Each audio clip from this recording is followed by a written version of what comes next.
북한이 돌연 남북 고위급 회담을 연기한 데 이어서 채 한 달도 남지 않은 북미 회담을 깰 수 있다는 담화까지 발표했습니다. 북한이 과연 무슨 생각으로 이러는 건지 김정봉 전 국정원 대북실장에게 좀 여쭤보도록 하겠습니다.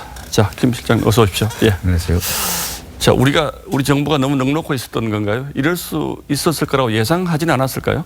저는 오히려 왜 북한이 미국이 좀 자기들이 감당하기 힘든 요구를 자꾸 해도 예. 왜 가만히 있나 그랬습니다. 예. 공산당 협상 정술이 결국은 벼랑 끝 전술을 써가지고 회담을 자기네가 가장 유리하게 이끌어가는 게 바로 전술인데 왜 그 전술을 안 쓰나 하고 했는데 기다려봤는데 결국은 나왔습니다. 이게 바로 북한이 회담을 자기 주도로 이끌어가겠다라고 하는 목적에서 현재 시작한 겁니다.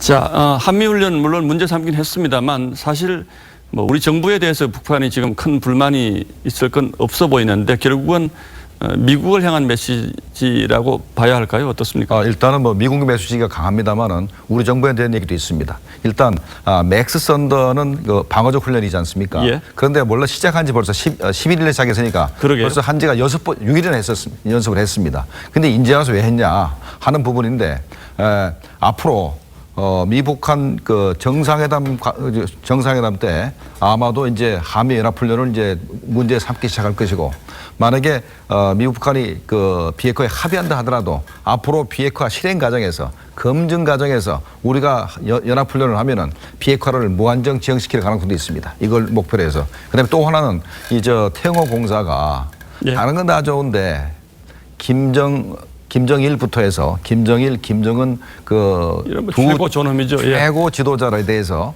좀 비난적인 발언을 좀 했고 그다음에 이제 고용이라든가 그다음에 김정철에 대해서 뼈아픈 소리를 많이 했습니다. 그러니까 북한의 실무자 입장에서는 반격을 하지 않으면 이거는 불경제가 들어가기 때문에 반격을 할 수밖에 없는 그런 상황입니다. 그래서 앞으로 북한이 노리는 거는 고위급 탈북자가 북한 체제에 대해서 비난을 못하게 만들어서 재갈을 물리겠다는 것도 하나 있고 아니면 앞으로 우리 보수 언론이 북한에 대해서 건전한 비판을 해도 판문점 공동선언에 보면은 어떠한 적대 행위도 하지 않는다라는 그 조항을 들어가지고 아마도 보수 언론의 입을 막으려고 노력할 겁니다. 뭐 여러 가지 이제 뭐 많겠죠.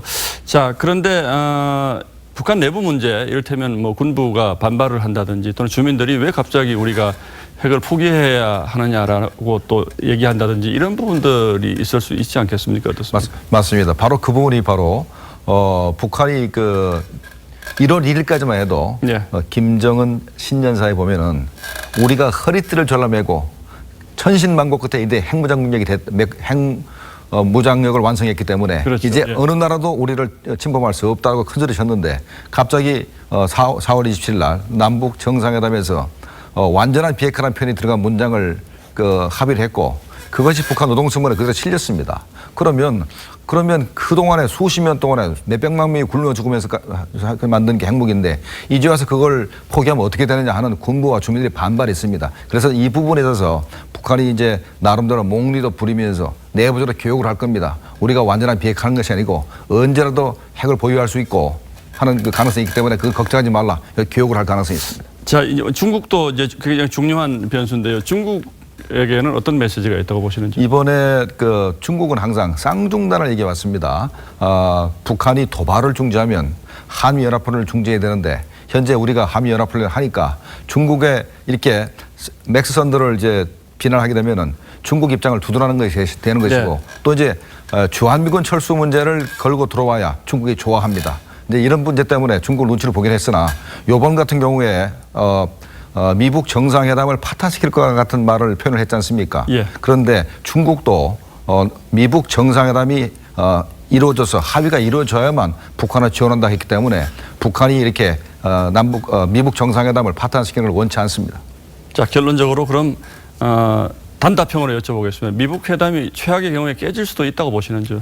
절대로 깨지지 않을 겁니다. 왜 깨지지 못하냐면 만약에 미북 정상회담이 깨지게 되면 북한은 잘못하면 굶어 죽습니다. 왜냐하면 유엔 제재가 점점 심해지기 때문에 이 피해가 굉장히 오기 때문에 빨리 미국과 협상을 해서 제재를 해제하지 않으면 굶어 죽을 가능성이 있고 그리고 최악의 경우는 미국이 다시 코피 작전을 해서 북한을 공격할 가능성이 있기 때문에 아마 파탄을 시키지 못할 겁니다. 그렇게는 되지 않을 것이다. 예, 김정봉 교수님 잘 들었습니다. 고맙습니다.